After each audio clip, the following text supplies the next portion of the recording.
Bismillahirrahmanirrahim. Assalamualaikum warahmatullahi wabarakatuh. Selamat siang. Kami dari kelompok 3 kelas 2A ingin mempresentasikan laporan tugas besar kami, yaitu pengembangan ERP di Odoo di toko utama Stosa. Sebelumnya, perkenalkan, kelompok kami terdiri dari 5 orang. Yang pertama ada saya sendiri, yaitu Fawaz dengan NIM akhir 11. Kemudian ada Mareli dengan NIM akhir 15. Ada Muhammad Hanif dengan NIM akhir 18, Naira Tahira NIM 22, dan terakhir yaitu ketua dari kelompok kami, yaitu Wafi Ahlam Rizkullah dengan NIM 29. Di kesempatan kali ini kami ingin melaporkan tugas besar kami dengan cakupan, yaitu menjelaskan studi kasus, kemudian ada analisis proses bisnis, kemudian model domain dan model data dari aplikasi Odoo-nya, kemudian ada konfigurasi terhadap Odoo tersebut, dan hasil implementasi yang terakhir ditutup oleh kontribusi dari masing-masing anggota kelompok. Untuk mempersingkat waktu, kita langsung saja masuk ke bagian yang pertama, yaitu deskripsi studi kasus. Di sini saya ingin menjelaskan tentang deskripsi studi kasus dari kelompok 3 dan juga diagram BPMN. Langsung saja. Yang pertama, identitas perusahaan, yaitu nama dan profil singkatnya. Yang pertama, toko utama Stosa itu perusahaan retail yang berdiri untuk memenuhi kebutuhan peralatan, perlengkapan, dan bahan penunjang aktivitas rumah tangga masyarakat luas, serta pelaku usaha kos-kosan untuk penginapan. Jadi, dia itu adalah toko fisik yang melayani pelanggan secara langsung, B2B dan B2C. B2B skala kecil, toko ini mengelola ribuan jenis barang kebutuhan harian domestik dengan perputaran transaksi harian yang cukup tinggi.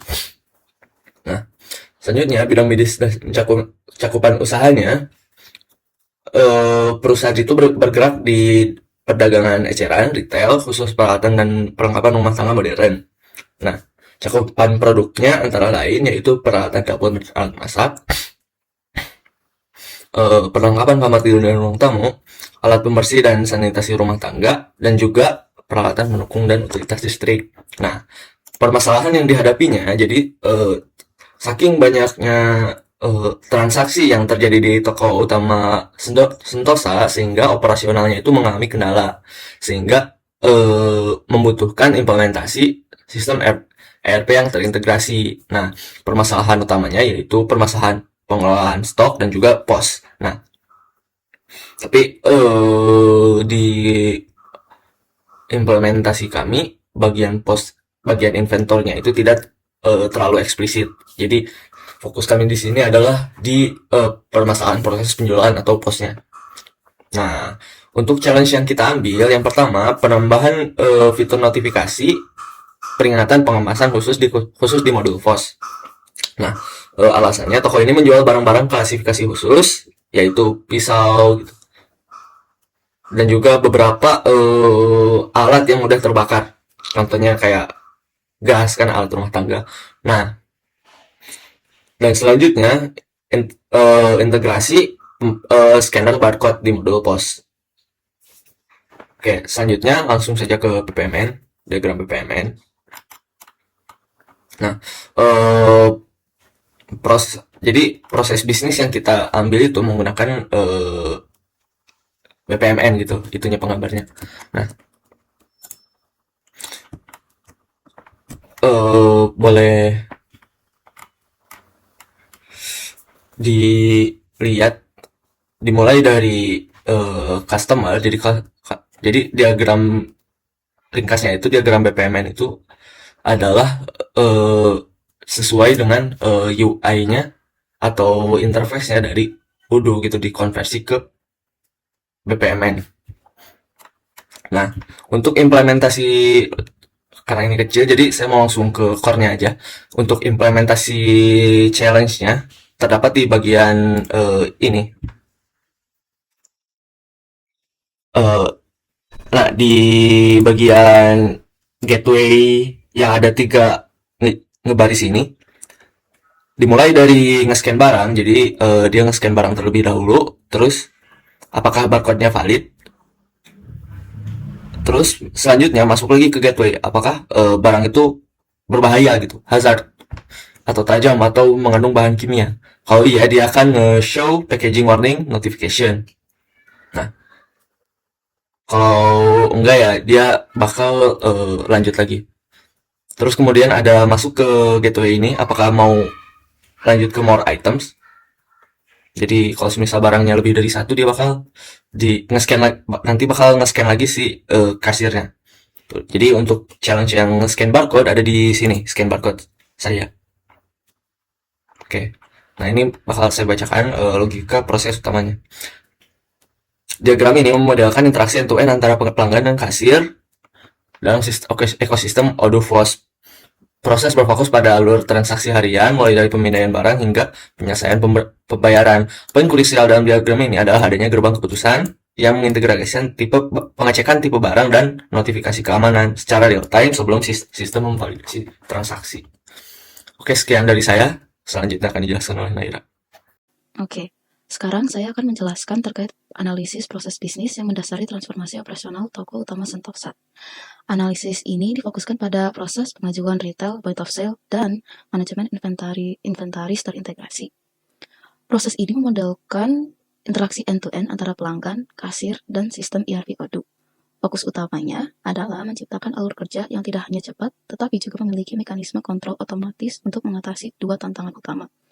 Nah, untuk pertama adalah penanganan barang khusus, di mana memastikan kasir memberikan penanganan atau kemasan yang tepat untuk barang berbahaya, tajam, bahan kimia, melalui notifikasi kasus otomatis. Toko ini mengelola komoditas berbahaya seperti alat tajam atau bahan kimia. Jadi, sistem harus memastikan prosedur pengemasan dilakukan dengan tepat sebelum transaksi berlanjut. Untuk kedua adalah fleksibilitas input kasir, di mana mengatasi masalah saat pemindai barcode scanner gagal membaca dengan menyediakan opsi manual entry. Untuk mempercepat antrian, sistem harus mampu beralih ke metode manual entry jika perangkat barcode scanner mengalami kegagalan teknis. Selanjutnya adalah business rules. Untuk menjawab tantangan tersebut dirumuskan sebagai berikut, yaitu untuk nomor 1 adalah validasi barcode, di mana pada kondisi barcode tidak terbaca atau invalid, tindakan dari kasir adalah lakukan manual entry sebagai langkah fallback. Dan untuk kedua, ada penanganan barang khusus, di mana pada kondisi produk dengan kategori hazard, sharp, atau chemical terdeteksi, tindakan dari sistem adalah memunculkan packaging warning. Transaksi akan tertahan di titik ini sampai kasir memberikan konfirmasi pemenuhan SOP pengemasan. Dan untuk ketiga, ada pengurangan stok, di mana pada kondisi sinyal scan diterima dan tipe barang terdeteksi, tindakan dari sistem adalah melakukan update stok secara otomatis untuk menjaga sinkronisasi antara stok fisik dan data sistem. Dan untuk bisnis rules keempat, ada konfirmasi pembayaran, di mana pada kondisi pembayaran belum dikonfirmasi oleh pelanggan, tindakan dari sistem adalah menolak perintah generate receipt dan meminta request payment ulang untuk memastikan akurasi jurnal keuangan. Dan untuk bisnis rules terakhir, yaitu kelima, yaitu adalah metode pembayaran, di mana pada kondisi pelanggan memilih metode pembayaran, tindakan dari sistem adalah mencatat transaksi sesuai dengan alur yang dipilih, baik itu cash, EDC, atau QRIS. Selanjutnya, operasional ini didukung oleh dua functional area utama, yaitu nomor 1 ada point of sale, yaitu bagian front end, di mana area ini menangani operasional kasir, mulai dari pembukaan sesi, pemindaian barang, hingga pemrosesan pembayaran dan pencetakan stok. Dan untuk functional area nomor 2 ada inventory management, yaitu bagian back-end, di mana area ini berfungsi sebagai pusat database produk yang memastikan pembaruan stok terjadi secara real time dan akurat, sehingga meminimalkan risiko selisih data. Nah, integrasi antara front-end yang responsif dan back-end yang presisi menciptakan tata kelola yang cepat, aman, dan meminimalisir kesalahan manusia. Sekian penjelasan terkait analisis proses bisnis. Selanjutnya pembahasan akan dilanjut pada bagian diagram PPN dan lain-lainnya. Oke, selanjutnya di sini saya akan menjelaskan mengenai domain model dari point of sales yang telah kami implementasikan di Odoo. Domain model itu sendiri adalah representasi konseptual dari entitas, atribut, dan relasi yang ada dalam problem domain yang merepresentasikan logika bisnis secara abstrak. Oke, saya sekarang akan memulai menjelaskan domain model sistem point of sale kami dari entity customer. Customer ini sendiri merepresentasikan pelanggan yang melakukan pembelian di toko fisik. Entitas ini memiliki atribut name dan juga email. Kemudian, customer ini memiliki relasi place terhadap order yang menggambarkan bahwa satu customer dapat melakukan nol atau banyak order. Artinya, seorang pelanggan bisa saja pertama kali datang dan belum memiliki riwayat transaksi. Namun apabila ia telah bertransaksi sebelumnya, ia dapat melakukan pembelian berkali-kali. Sebaliknya, setiap order yang tercatat di sistem harus berasal dari satu customer. Pada domain model ini, asosiasi customer ke order itu bersifat wajib di sisi order, yang berarti setiap transaksi harus dapat ditelusuri ke pelanggan yang melakukannya. Meskipun pada implementasi real di toko fisik, terdapat kemungkinan pelanggan tidak melakukan registrasi terlebih dahulu. Kemudian, di sini ada entity order yang sebelumnya telah berinteraksi dengan entity customer. Order itu sendiri merepresentasikan satu transaksi penjualan yang terjadi di meja kasir. Atributnya terdiri dari order date, yaitu tanggal order, dan juga grand total yang menyimpan total akhir yang harus dibayar oleh pelanggan. Kemudian, dari order kita akan beralih ke entitas employee melalui relasi validates. Relasi ini menunjukkan bahwa setiap order divalidasi oleh satu employee. Employee ini memiliki atribut name atau username, di mana username itu sendiri mengindikasikan bahwa karyawan tersebut memiliki akses login ke sistem point of sale. Dalam konteks toko utama Sentosa ini, seorang karyawan tidak terikat pada satu peran tetap. Ia dapat bertugas sebagai kasir atau sebagai staf gudang. Namun, pada setiap order yang tercatat, employee berperan sebagai kasir atau validator yang bertanggung jawab atas transaksi tersebut. Relasi ini bersifat one to zero atau one to many, yang mana satu karyawan dapat memvalidasi nol atau banyak order. Namun setiap order wajib divalidasi oleh satu karyawan. Oke, selanjutnya dari order, kita lihat ke aspek pembayaran melalui relasi paid by ke entitas payment. Payment sendiri merepresentasikan penerimaan uang untuk suatu transaksi. Atributnya sendiri terdiri dari amount, yakni jumlah uang yang dibayarkan, dan payment method, yaitu cara pembayaran, misalnya tunai, transfer, bank, atau QRIS. Kemudian relasi paid by ini sendiri sebelumnya memiliki kesalahan, di mana seharusnya relasi paid by ini adalah 1 ke 0 atau 1 ke 1. Karena untuk relasi 1 ke 0 sendiri itu menggambarkan status transaksi yang masih berstatus draft atau belum dibayar.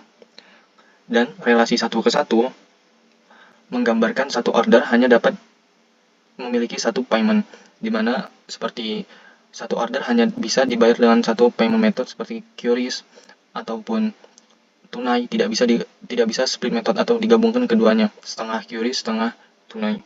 Sebaliknya, setiap payment yang tercatat di sistem pasti terkait dengan satu order, tidak ada pembayaran yang mengambang tanpa referensi. Kemudian, kita akan beralih ke order line. Order line itu sendiri merepresentasikan satu jenis barang dalam struk pembelian. Sebagai contoh, apabila pelanggan membeli 3 jarum mesin jahit dan 2 gulung benang, maka pada order tersebut akan tercipta 2 order line, satu untuk jarum dengan kuantiti 3 dan satu untuk benang dengan kuantiti 2. Relasi contents bersifat one to one or one to many dari order ke order line. Ini berarti setiap order wajib memiliki satu order line. Tidak mungkin ada transaksi tanpa barang. Sebaliknya, setiap order line hanya dapat berada dalam satu order. Atribut unit price pada order line menyimpan harga satuan saat transaksi terjadi, yang berfungsi sebagai catatan historis apabila terjadi perubahan harga di kemudian hari. Kemudian, setiap order line itu mereferensi kepada satu produk. Produk merepresentasikan barang yang dijual di toko dengan atribut name atau nama barang, stock quantity atau jumlah stok yang tersedia, dan price harga jual saat ini. Contohnya meliputi jarum, mesin jahit, pisau potong kain, baju, dan lainnya. Relasi reference menggambarkan bahwa satu produk dapat direferensi 0 atau banyak order line. Artinya, sebuah barang dapat belum pernah terjual sama sekali, yakni 0, atau dapat terjual berulang kali dalam banyak transaksi. Sebaliknya, setiap order line hanya mereferensi satu produk. Hal ini memastikan bahwa setiap baris dalam struk hanya mencatat satu jenis barang, sehingga perhitungan subtotal dan pengurangan stok dapat dilakukan dengan tepat nantinya.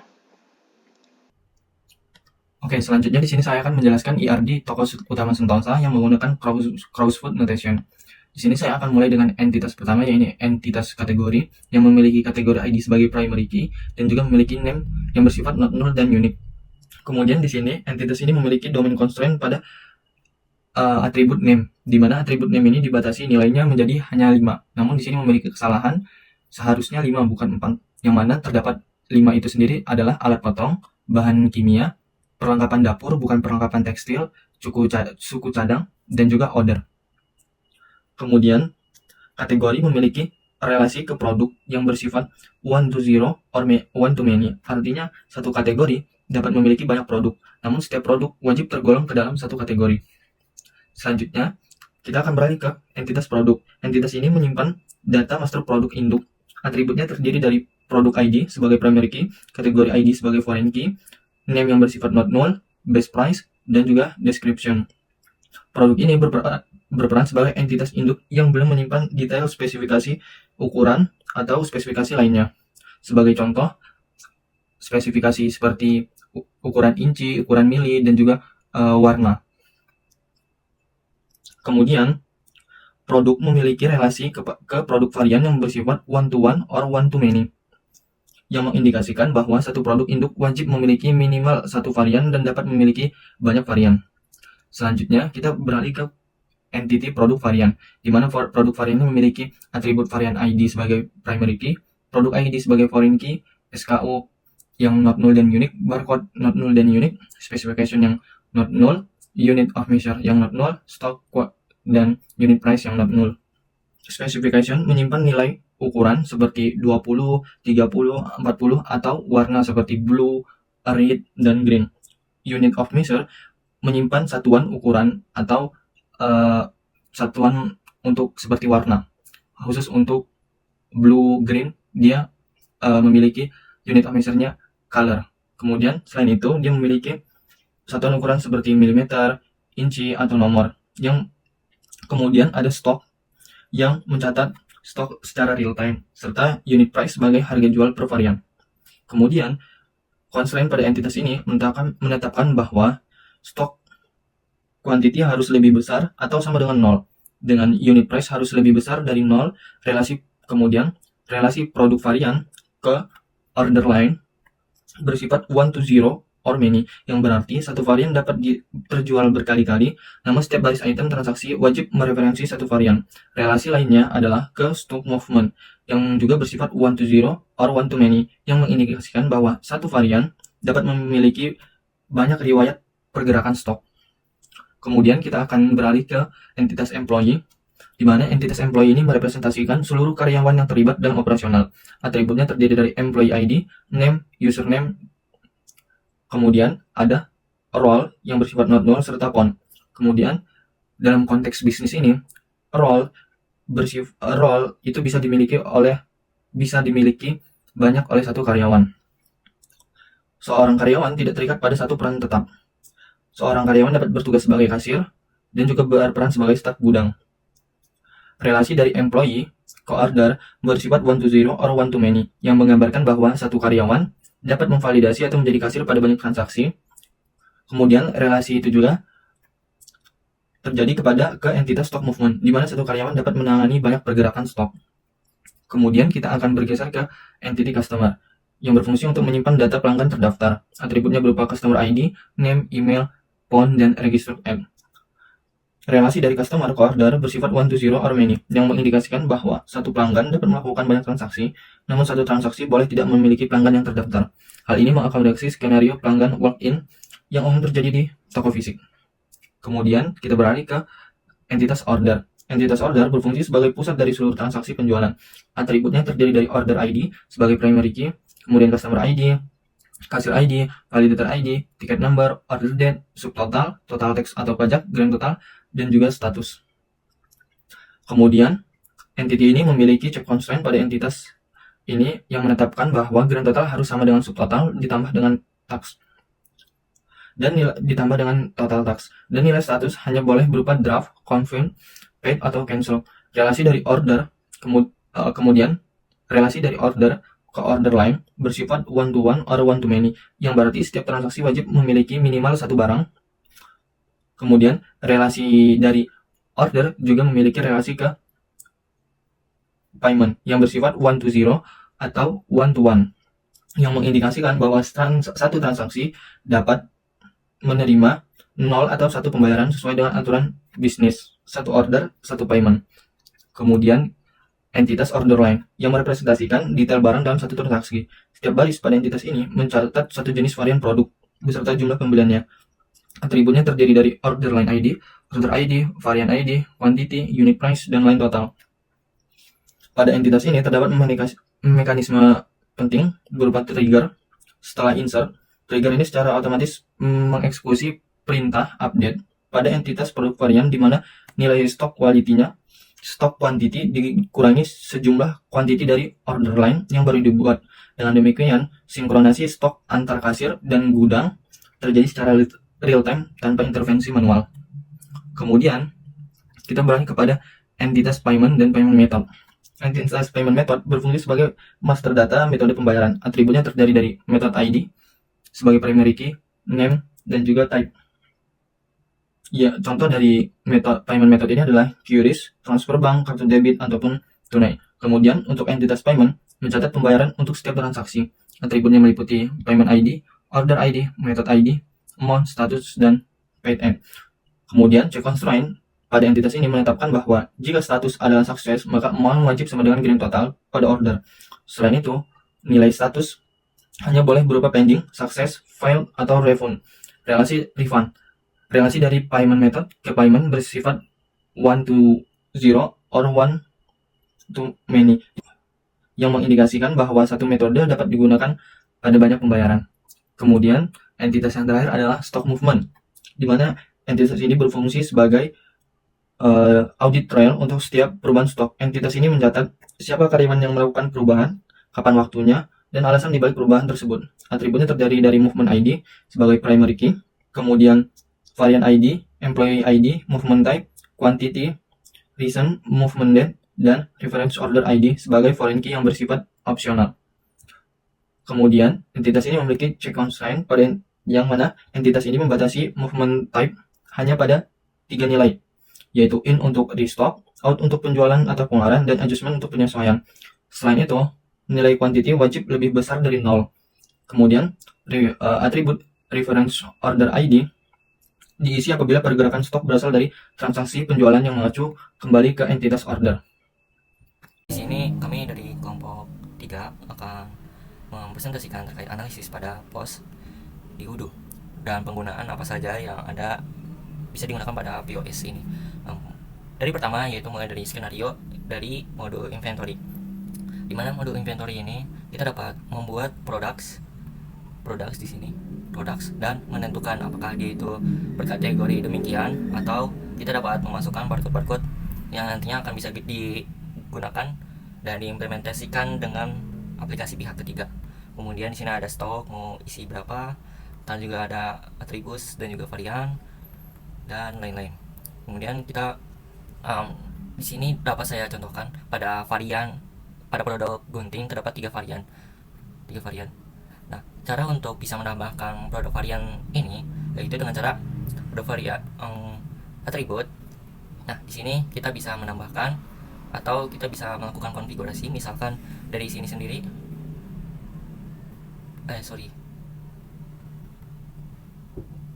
Nah, misal dari sini sendiri kita bisa lihat kalau dari warna biru terus warna hitam kita bisa menambahkan default extra price, jadi tambahan harga, atau enggak kita hanya base price nya saja gitu, tidak menambahkan harga tambahan karena berupa warna jadi tidak perlu ada tambahan. Kalau misal dari segi ukuran kita bisa menambahkan default extra price agar bisa menyesuaikan dengan kondisi harga yang dari segi ukuran. Kemudian kita bisa juga melihat kategori di setiap produknya ada apa aja. Di sini ada yang kita gunakan itu organisasi rumah, suku cadang, perlengkapan dapur dan wadah, kemudian bahan kimia, alat potong, dan cairan pembersih. Selebihnya seharusnya diarsip. Kemudian kita bisa melihat reporting dari stok. Ini ada tes yang dilakukan oleh rekan saya dan saya sendiri terkait dengan stok ini yang dilakukan pada POS. Nah, pada produk sendiri, bagaimana cara untuk bisa menyesuaikan dengan POS dan dapat muncul di POS? Kita dapat melakukan centang seperti ini. Kalau tidak kita centang, dia tidak akan muncul pada point of sales. Kemudian di bagian sini kita juga menentukan kategori apa yang akan nanti muncul pada POS nanti. Dan misal kalau kita ingin ada atribut dan varians di produk spesifiknya, kita tambahkan ini. Misalkan di sini botol minum tumbler yang sudah ada saya tambahkan sebelumnya, ada warna biru dan juga warna hitam. Kurang lebih seperti itu untuk bagian modul inventory. Terus untuk yang ada tambahan lain mungkin lebih ke arah units dan packaging. Ini tipe-tipenya kan seperti ada piece, terus kemudian ada pack, terus ada mililiter, kemudian ada liter, ada kilogram, ini satuan berat dan satuan cairan. Mungkin sekian untuk bagian inventory. Selanjutnya saya akan jelaskan terkait dengan POS, skenario POS. Selanjutnya, setelah menjelaskan modul inventory, saya akan menjelaskan modul yang ada pada point of sales. Kurang lebih seperti produk atau order, mungkin kurang lebih sama dengan yang inventory, hanya saja pada point of sales terdapat spesifik seperti sessionnya, kemudian payment, kemudian customer. Misal dari segi session, kita bisa lihat apa saja yang toko yang apa saja yang sedang beroperasi atau sudah close. Kemudian dari segi produk kurang lebih sama. Dari produk varian sendiri saya sudah jelaskan sebelumnya, ada botol minum tumbler dengan varian biru dan juga hitam. Kemudian di produk sendiri ada produk di sini yang ditampilkan adalah produk spesifik yang hanya diperuntukkan untuk point of sales sendiri. Jadi jika misalkan kita tidak melakukan checklist atau centang pada point of sales, mereka tidak akan muncul. Yang tidak ada di sini pada inventory sangatlah banyak. Jadi yang kami gunakan sini ada spesifik perlengkapan rumah tangga, alat rumah tangga. Kemudian di reporting sendiri ada report terkait dengan orders, ada apa aja kategori yang dijual, apa yang dibeli, kemudian sales detailnya seperti apa, pada tanggal segini-segini nanti akan bisa di print atau nggak bisa kita cek secara langsung. Untuk konfigurasi sendiri mungkin lebih ke arah POS untuk produk kategoris, kurang lebih sama, tidak ada yang berbeda.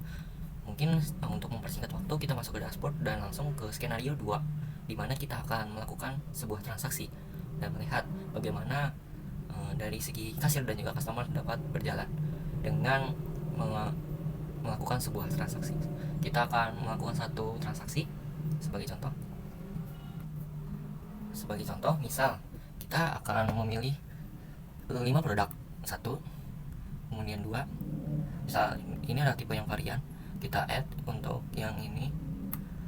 Kemudian kita misal tambahkan pisau dapur, kemoceng,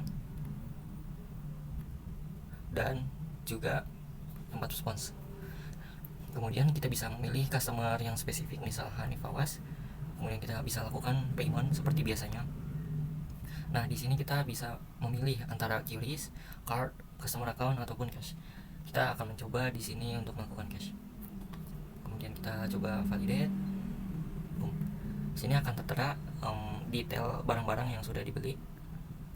Dari apa saja, misalkan dari customer, terus kemudian ada berapa piece, kemudian unitnya ada berapa, dan ini adalah jumlah dari customer yang sudah saya pilihkan. Mungkin kurang lebih skenario pada point of sales seperti itu. Kita akan lanjut untuk membahas terkait dengan modul POS, packaging warning, untuk melihat bagaimana cara notifikasi ini bekerja dan kenapa tadi ketika memilih balat potong kenapa tidak muncul, sedangkan ketika menggunakan pihak ketiga atau barcode itu bisa muncul. Saya akan jelaskan bagian-bagian tersebut di part selanjutnya. Oke, setelah menjelaskan dari saya sendiri untuk modul inventory dan juga point of sales, di sini saya akan menjelaskan bagaimana notifikasi dan barcode bekerja. Di sini saya sudah menambahkan sebuah modul yang bernama post packaging warning.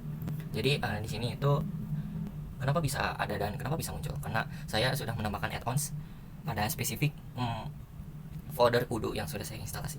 Mungkin kita bisa masuk ke bagian ke detail code-nya. Dan ini adalah untuk struktur dari modul dari POS warning packaging ini. Dan di sini saya itu memanggil beberapa resource yang ada pada inspect untuk mengetahui apakah dari Udo 19 ini kita bisa melihat apakah dia itu ketika diklik apakah akan muncul atau tidak. Jadi sini saya menggunakan point of sales, app screen, product screen. Jadi ini ada di resource pada inspect. Saya coba telah sendiri. Terus ada confirmation dialog, ada di folder pada resource web di point of sales. Kemudian di sini ada beberapa fungsional ya, kurang lebih ada kondisi di mana misal terbaca sebagai pisau ataupun bahan kimia itu terkait dengan produk name atau produk kategori. Misalkan produk kategorinya itu adalah alat potong, maka nanti akan muncul notifikasi yaitu barang tajam. Jika bahan kimia, maka nanti akan terbaca bahan kimia seperti itu. Dan jika bukan, akan lolos. Dan di sini kurang lebih ketika diklik nanti akan muncul argumen-argumen yang ada pada point of sales. Nah, kenapa ketika barcode saja yang muncul? Ini karena saya menyatukan kondisi di mana barcode dengan notifikasi ini menjadi satu kesatuan. Misal pada pihak ketiga, yaitu WiFi scanner, barcode scanner, yang akan dilakukan oleh Marley Salsakasih di part selanjutnya, skenario keempat. Dan nanti ketika ditekan, pada pihak ketiga akan muncul notifikasi dan juga muncul barang sesuai dengan barcode yang ada. Barcode yang ada nanti akan dijelaskan oleh Marley Salsakasih juga. Jadi nanti ketika barcode atau pada tampilan pihak ketiga diklik, nanti jika itu adalah barang yang mengandung bahan kimia atau dalam bentuk yang tajam, alat potong, maka nanti akan muncul peringatan. Itu diperuntukkan khusus untuk seperti barang-barang yang ada pada alat potong, kemudian bahan kimia, dan hanya jika digunakan pada aplikasi pihak ketiga. Jika kita manual, saya belum menerapkan secara manual, entah karena saya belum mengeksplor lebih dalam, tapi kurang lebih saya masih menyatukannya dengan barcode. Dan di sini adalah tipe yang misal kita install modul dan auto installing. Di sini autornya bernama Toko Utama Sentosa, dan kurang lebih ini adalah kayak seperti perintah apa yang harus dilakukan pada modul yang ada kita sudah download di sini. Kurang lebih seperti itu untuk skenario ketiga dari penjelasan mengenai tentang modul dari post packaging warning. Sekian dari saya. Selanjutnya dijelaskan oleh Marley Salsakasih. Assalamualaikum warahmatullahi wabarakatuh. Perkenalkan, nama saya Marley Salsakasih Rizky. Saya dengan NIM 2415111015. Di sini saya akan menjelaskan bagaimana caranya penggunaan dari barcode, scan barcode, dan juga notifikasi dari produk-produk tertentu. Nah, di sini di produk kita dapat melihat sendiri sebelumnya saya memiliki aplikasi barcode to PC yang telah dihubungkan ke laptop saya untuk dimana nantinya HP ini akan menjadi alat scan-nya nantinya. Nah, di sini saya akan memilih produk yaitu cermin dinding gantung, di mana kami sudah memiliki list-list barcode yang ada pada dokumen. Nah, di sini saya akan mendaftarkan barcode pada cermin gantung. 8, 9, 1, 2, 3, 4, 5, 6, 0, 1, 0.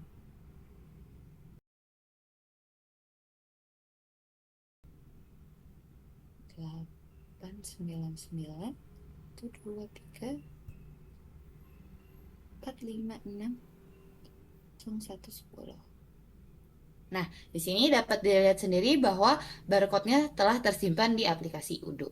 Nah, saat kita menggunakan, di mana nantinya HP ini akan berfungsi sebagai mesin scan dan pengguna tidak perlu lagi memencet alat-alat ini satu persatu, seperti contoh berikut. Saat saya mengirimkan, maka produk otomatis akan langsung masuk ke aplikasi Udo-nya. Aplikasi ini juga dapat mengirimkan notifikasi di mana jikalau barang yang dipilih adalah barang yang jenisnya berbahaya seperti tajam atau kimia, dia akan langsung memunculkan notifikasi yang tersedia. Nah, di sini sendiri, seperti yang saya bilang, bahwasannya jikalau ada produk yang berbahaya, seperti contohnya ada bahan kimia atau mungkin barang tajam berbahaya, dia akan mengirimkan notifikasi peringatan pengemasan khusus untuk SOP Toko Utama Sentosa, di mana nantinya tadi saya telah memilih gunting, dan otomatis gunting akan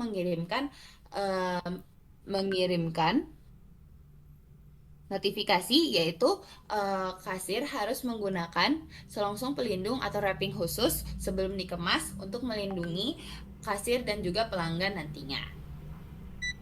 Nah, setelah itu, jika semua produk telah dimasukkan, maka kasir bisa langsung melakukan payment.